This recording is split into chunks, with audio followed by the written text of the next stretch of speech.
Hello, everyone, and welcome back to Sports Today. We know it's been a big day of sporting action in terms of, this India Pakistan, which is going on right now. There will be Manchester United versus Arsenal taking place in, 45 minutes' time. But there was another sporting event that was, of course, taking place and has just finished. That is, of course, the Dutch Grand Prix. The Formula One season returned to Zandvoort, and for the something that impressed the home fans a lot was the fact that their home hero and this time around defending world champion Max Verstappen took yet another victory at the Zandvoort circuit. And it means that Verstappen at this point is going to be, of course, taking the title on a canter. Before I actually get into the details of the race and how it went, I will just say that at this point, the title hunt looks all but over for Ferrari. Yes, Charles Leclerc finished first, but he needs more than third place finishes or even just podium finishes. Ferrari and Leclerc need wins, and they need them bad. They're not getting them. So, for me at least, the title race seems all but over. However, the big talking point, of course, was that Lewis Hamilton was this close to actually winning or getting his first win of the season. And, well, it was ended up going away from him in that regard. Abhishek in the comments is pointing out that he didn't miss a win, he missed P2. No, he was leading the race at one point, and if Mercedes had to make the right strategy calls, they could actually have gotten him a win. It would have been a close win, wouldn't have been the kind of dominant win that we are used to seeing from Hamilton and, of course, the Mercedes crew. But the simple fact of the matter is, let me just go into a lowdown of what happened. This was a pretty incident-filled race in the sense that there were drivers, retiring a fair bit. There was, of course, a couple of virtual safety car incidents. There was even a late safety car, which, of course, really ended up playing into hands of Red Bull and Verstappen, and played out of the hands of course, the Mercedes team, who were chasing their first win. Remember, they were pretty pacey through the weekend. They looked on course to actually be challenging up front today, far more so than what the Ferraris were. Yet, unfortunately, it's only one Mercedes, that of George Russell, who's on the podium. Hamilton, who, by the way, could have at least gotten either a podium finish or perhaps even gotten the win, ended up missing out. Why? Let me quickly just go into that. Virtual safety car was going on, and of course there was a safety car there after. But what happened was that Verstappen came in for soft tires during the last when the last safety car was out there. Verstappen, of course, sensing that this was a good opportunity for a cheap pit stop, Red Bull called him in, put him on softs. Hamilton by that point was, of course, on the medium tires, and he had come in on the mediums during the last virtual safety car that came about there. So he came in, and however, what happened there was that Hamilton didn't actually come in when when the last safety car was deployed. Hamilton didn't come in, but George Russell did. So pretty much all of the top 5-6 drivers were in softs. Hamilton was in mediums. Once again, it left him as a sitting duck when he was in front in the lead. Verstappen took the lead quickly. In fact, he was overtaken thereafter by both teammate George Russell as well as Ferrari Charles Leclerc. Now, I see a lot of people saying that, in fact, it's Money who says that the thing is that Lewis, the car that he has, is not as fast as the car Max has. You know what? You're not wrong. But given the number of laps that were left at that point, there was only, 10-12 laps.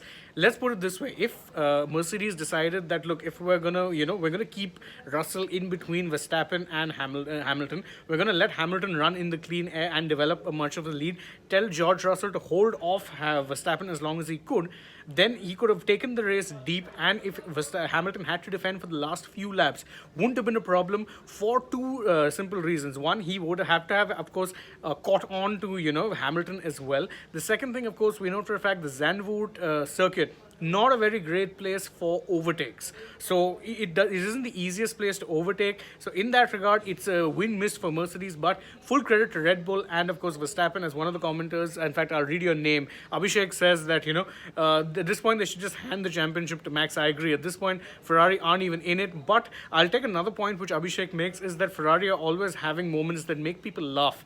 My God, that pit stop involving Carlos Sainz. I mean, you have to feel for the guy, but oh man, that was such a bad moment. It is so bad that, in fact, you're into the pit stops, your tires aren't out. So as a driver, you're sitting there waiting. He sat there so long. He sat there for 12.3 seconds, and that 12.3 seconds was so long that Sergio Perez, who was behind Sainz at that point, comes into the pits, gets his tires changed, and then leaves. And Sainz is still sitting there.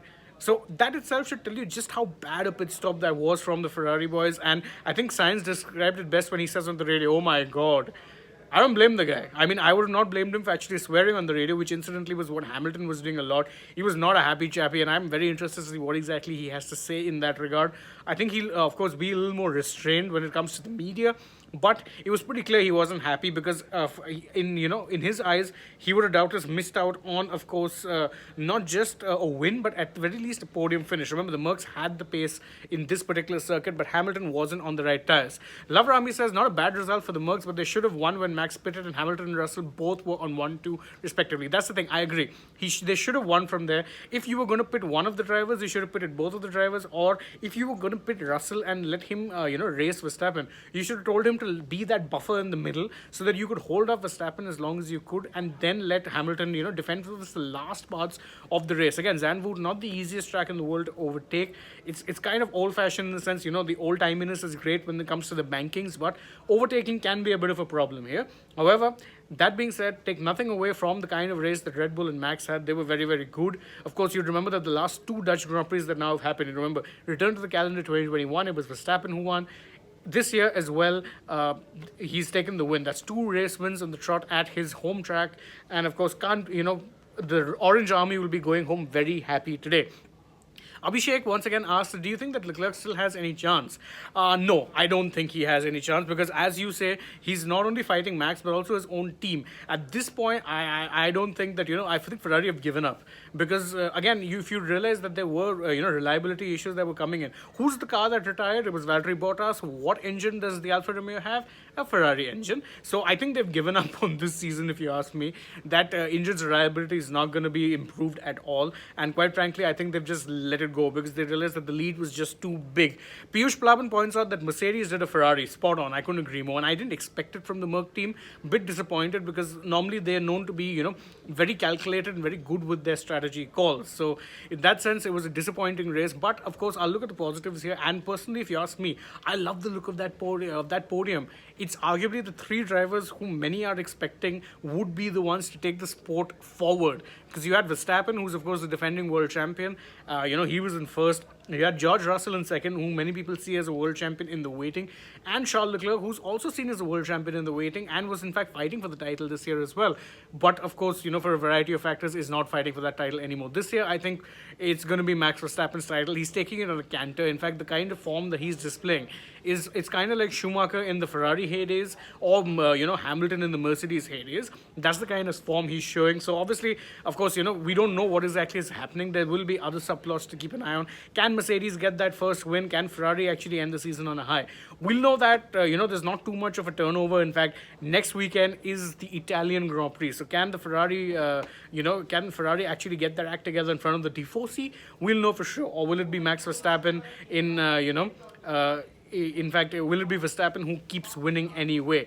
So I don't think Ferrari are in, but of course it's always good to take a win in front of your home fans. I'm excited about the Italian Grand Prix that's going to be coming up, and I'll be of course doing a lot of coverage before that. Don't forget to join us for that. Right now I'm taking a leave because I want to get back to watching the India-Pakistan game as well, and of course there's the Arsenal United game coming up as well. So join us for those. We'll be live mid-innings and of course post-innings India-Pakistan. I'll also be going live after the Arsenal United game, so join us then. Thank you all so much for joining me in this time around. If you enjoy what it is that we do, don't forget to like, share, subscribe, leave us a comment, tap the bell icon so you know when it is we're going live or uploading a new video for you guys.